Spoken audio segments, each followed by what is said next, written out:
Hello दोस्तों, नमस्ते। हम पूनम अवधि गीत हम नंदनी लोकगीत भैया। हाँ, आप सभी दोनों जने चैनल का सपोर्ट करत जी हैं और गीत चलते एक ठीक कहाँ रहुआ तर्ज पे गीत लेके आई। आप सबका हमारे ये गीत कैसन लागे कमेंट करके जरूर बतावत जी हैं। आमरी काकाय गोदानवा तनी गोदाई दबालमु। आमरी काकाय गोदानवा तनी गोदाई दबालमु। तनी गोदाई दबालमु, तनी गोदाई दबालमु।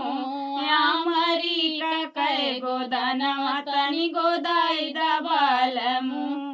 अरे कापिया लयाई दा किताबिया लयाई दा, कापिया लयाई दा किताबिया लयाई दा।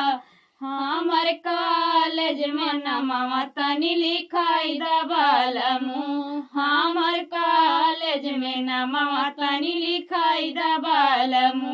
आमरी काकाय गोदानवा तनी गोदाई दबालमु। तनी गोदाई दबालमु, तनी गोदाई दबालमु। आमरी काकाय गोदानवा तनी गोदाई दबालमु।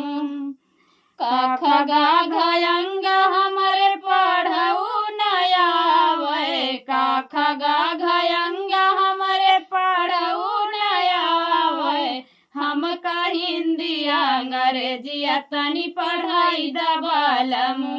हमका हिंदी अंग्रेजिया तनी पढ़ाई दबालमु।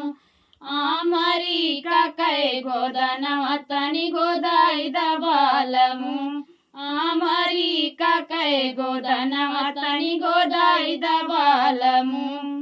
अरे साइकिल ले आई दा हमें घंटी लगवाई दा, साइकिल ले आई दा हमें घंटी लगवाई दा।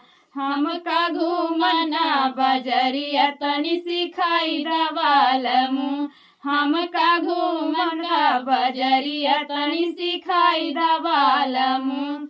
आमरी काकाय गोदानवा तनी गोदाई दबालमु।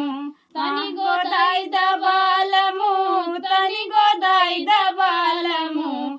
आमरी काकाय गोदानवा तनी गोदाई दबालमु।